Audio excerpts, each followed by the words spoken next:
In front of me is INFINIX Note 30 VIP, and today I would like to show you how you can resize icons.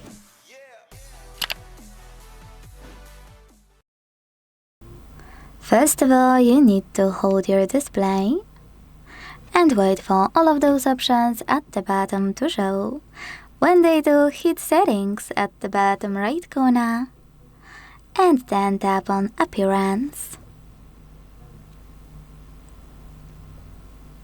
Now select Icon Size and finally operate this slider to adjust size of them. You can check out Preview at the top. Once you finish, just go back to check out your changes. As you can see, size of my icons has changed.